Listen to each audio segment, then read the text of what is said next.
दोस्तों नमस्कार। हम पिछले दिनों दिल्ली में हुए स्टार्टअप महाकुंभ के बारे में जब पढ़ते और वीडियो देखते हैं तो उससे एक बहुत रियलिटी चेक की स्थिति हमारे सामने आती है, जिसमें हमारे माननीय वाणिज्य मंत्री महोदय द्वारा ये कहा गया कि आप टेक्नोलॉजी बेस्ड स्टार्टअप बना रहे हैं या आप केवल दुकानदारी कर रहे हैं। तो ये एक इस तरह की बात है कि हमें खुद आत्मलोकन करने की ज़रूरत है कि हम किस तरह का स्टार्टअप बनाना चाहते हैं और किस तरह का बिजनेस हम करना चाहते हैं और हम कर क्या रहे हैं। तो अगर हम एग्रीकल्चर के बारे में इस रियलिटी चेक को देखें तो हमें कुछ तथ्यों पर ध्यान देना होगा, जैसे कि एग्रीटेक स्टार्टअप क्यों बंद हो रहे हैं या वो अपने बिजनेस मॉडल को क्यों बदल रहे हैं। इस वास्तविकता को जब हम जानने की कोशिश करते हैं तो हमारे सामने एक अलग ही तस्वीर स्टार्टअप की निकल के आती है। जैसे अभी अपने देश के लगभग 50% से ज़्यादा लोग खेती पर निर्भर हैं और एग्रीकल्चर स्टार्टअप्स ने भारतीय खेती को आधुनिक रूप देने, किसानों की इनकम को बढ़ाने और सप्लाई चेन को एफिशिएंट बनाने का जो वादा किया था, जो सपना देखा था, वो क्या अधूरा रह जाएगा। और टेक्नोलॉजी की क्रांति से भारतीय कृषि क्षेत्र लाभान्वित नहीं होगा। तो इस पर हमें थोड़ा ध्यान देना है।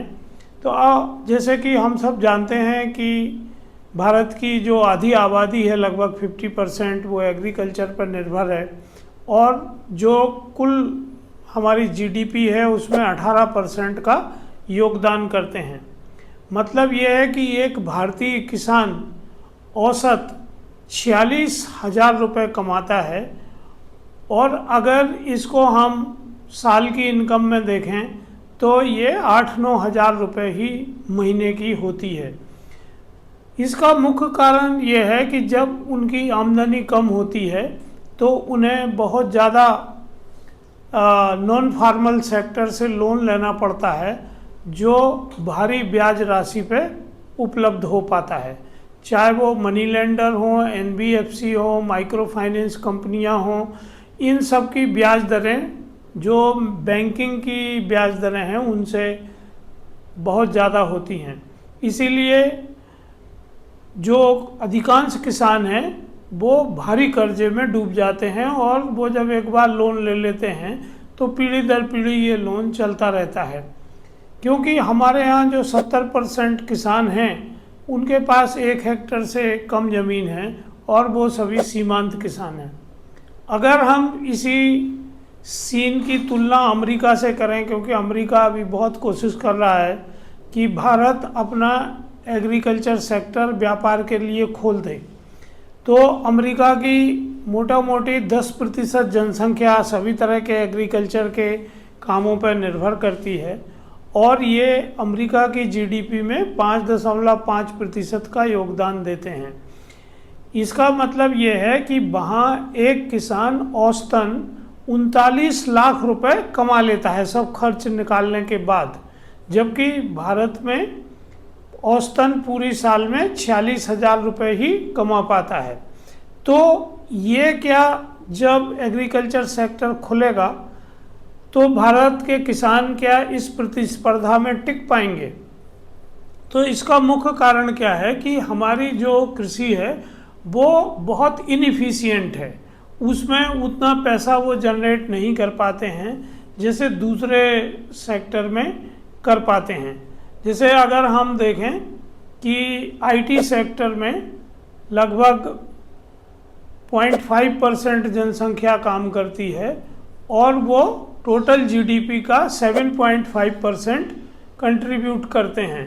इसीलिए युवा आईटी सेक्टर की तरफ ज़्यादा आकर्षित होते हैं और एग्रीकल्चर की तरफ कम आकर्षित होते हैं।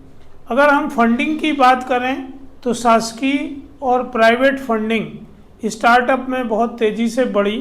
जैसे 2017 तक 500 मिलियन की फंडिंग इस सेक्टर में हुई थी, जो 2021 तक बढ़कर 895 मिलियन हो गई। ये ग्रोथ लगभग 1500% की ग्रोथ थी। इसी तरह जहां 2017 में 250 एग्रीकल्चर सेक्टर के स्टार्टअप थे, जो अब बढ़कर 3000 से ज़्यादा हो गए हैं। तो ये जो स्टार्टअप आए थे, इनने कुछ वादे इन्वेस्टर्स के साथ किए थे, फार्मर्स के साथ किए थे, जिसमें पहला है कि किसानों की आमदनी को बढ़ा देंगे, उनके उत्पादन के खर्च को कम कर देंगे, क्वालिटी को सुधार देंगे, बिचौलियों को हटा देंगे, डिजिटल प्लेटफॉर्म टेक्नोलॉजी ले आएंगे ताकि उन्हें सीधे रिटेलर से जोड़ा जा सके और उपभोक्ताओं से जोड़ा जा सके, और सप्लाई चेन को ट्रांसपेरेंट बना देंगे। पर क्या ये हो रहा है या क्यों नहीं हो रहा है, इन कारणों को भी हमें जानना पड़ेगा। क्योंकि 2024 का जो साल है, अगर उसकी हम तुलना 2021 से करें तो हम देखते हैं कि 2024 में ये फंडिंग गायब हो गई। अभी एग्रीकल्चर सेक्टर में उतना फंड अवेलेबल नहीं है, इन्वेस्टर वहाँ फंड नहीं लगाना चाहते हैं। इसका जो असर है, इस पे जिस तरह की रिटर्न इन्वेस्टर चाहते हैं, वो एग्रीकल्चर सेक्टर में उनको नहीं मिल पा रहे हैं, क्योंकि किसानों में डिजिटल साक्षरता का अभाव है। मोबाइल डेटा और बिग डेटा एनालिटिक्स या मौसम या दूसरी जो डेटा किसानों को स्टार्टअप उपलब्ध कराते हैं, उनका प्रैक्टिकल कोई उपयोग ज़्यादातर चीज़ों का किसानों के लिए नहीं है। इसी तरह जब स्टार्टअप बिचौलियों को हटाने की बात करते हैं तो वो ये भूल जाते हैं कि वो सप्लाई चेन में एक बहुत महत्वपूर्ण भूमिका निभाते हैं, तभी वो वहाँ टिके हुए हैं। तो क्योंकि वो पूरी साल किसानों को फाइनेंस करते हैं, वो मार्केटिंग के लिए उन्हें सुविधा देते हैं, उन्हें इंफॉर्मेशन देते हैं, और उनने एक भरोसा सालों साल किसानों के साथ काम करके पैदा किया है। तो स्टार्टअप्स उस तरह का भरोसा अभी किसानों के साथ पैदा नहीं कर पाए हैं, इसलिए जो मिडिल मैन हैं उनको वो हटाने में असफल रहे हैं। और इसका परिणाम ये हुआ है कि जिन इन्वेस्टर्स ने स्टार्टअप में पैसा लगाया, उनने एग्रीकल्चर स्टार्टअप पे प्रेशर बनाना शुरू किया कि ग्रोथ जल्दी लाओ, मुनाफा बनाओ, जबकि ये बहुत धीमी गति वाला सेक्टर है, इसमें मार्जिन भी कम है। अगर हम इलेक्ट्रॉनिक्स, फैशन और दूसरे सेक्टर से इसकी तुलना करें तो उन तुलना में एग्रीकल्चर स्टार्टअप उतना मार्जिन नहीं बना पाते हैं। तो इसीलिए जो इन्वेस्टर हैं या तो वो पैसा देना बंद कर रहे हैं, या वो इतना प्रेशर बना रहे हैं कि जो स्टार्टअप का मूल बिजनेस प्लान था वही उन्हें बदलने पे मजबूर होना पड़ रहा है। और अभी लगभग जो 2025 तक 4130 स्टार्टअप रजिस्टर थे, तो पिछली साल बहुत सारे स्टार्टअप जिन्हें अच्छी फंडिंग मिली थी, उसके बावजूद भी उन्हें अपने ऑपरेशन बंद करना पड़े, क्योंकि वो इन्वेस्टर्स के दबाव को नहीं झेल सके। तो इसका कारण क्या है? सरकार की वो नीतियां भी हैं जो सरकार नीति बनाती है फिर बदल देती है। जैसे सरकार ने 3 प्रोग्रेसिव कानून लाए थे और उनको फिर वापस कर लिया।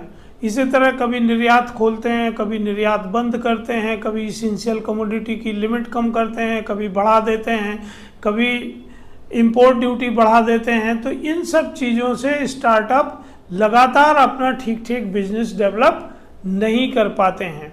तो अगर शासकीय नीतियाँ कंसिस्टेंट नहीं होंगी तो कोई भी इन्वेस्टर इस सेक्टर में पैसा नहीं लगाएगा। सरकार को साहस के साथ ऐसे निर्णय लेना पड़ेंगे जो मार्केट रिफॉर्म को बढ़ावा देते हों। पुराने जो कानून हैं एग्रीकल्चर के, जो इंट्री लेवल के बैरियर क्रिएट करते हैं उनमें संशोधन की ज़रूरत है। और जो एग्रीकल्चर का डेटा भारत सरकार के पास है, किसानों का, ज़मीनों का, मौसम का और दूसरा, उसको स्टार्टअप को आसानी से उपलब्ध कराया जाए ताकि वो इनोवेटिव तरीके से इस काम को कर सकें। अगर सरकार और स्टार्टअप और इन्वेस्टर मिलके एक इकोसिस्टम डेवलप करते हैं तो कोई कारण नहीं है कि हमारे जो एग्रीटेक स्टार्टअप्स हैं वो सफल नहीं होंगे। वो निश्चित सफल होंगे। वो एग्रीकल्चर के परिदृश्य को बदल सकते हैं, मार्केट को एफिशिएंट बना सकते हैं और किसानों की इनकम को बढ़ा सकते हैं। क्योंकि जो स्टार्टअप में लोग आ रहे हैं वो सब यंग लोग हैं, इनर्जेटिक हैं, रिस्क लेने की क्षमता है और बहुत मेहनत से वो अपना बिजनेस बनाते हैं। पर जब उन्हें अपना बिजनेस किन्हीं कारणों से बंद करना पड़ता है तो इतने सालों की जो मेहनत है वो पूरी बेकार चली जाती है। तो दोस्तों, आप स्टार्टअप, एग्री सेक्टर के स्टार्टअप से किस तरह की उम्मीदें रखते हैं, आप ज़रूर हमें कमेंट में लिखें। क्या आप सोचते हैं कि ये स्टार्टअप कृषि का परिदृश्य बदल सकेंगे या नहीं बदल सकेंगे? भारत में टेक्नोलॉजी एक नया सवेरा देखेगी या नहीं? इन सब सवालों के जवाब हमें ढूंढना है। तो आइए मिलकर इस पर विचार करें और इस सेक्टर को सुधार करने के लिए आगे कदम उठाएं। धन्यवाद, नमस्कार। Don't forget to like and subscribe.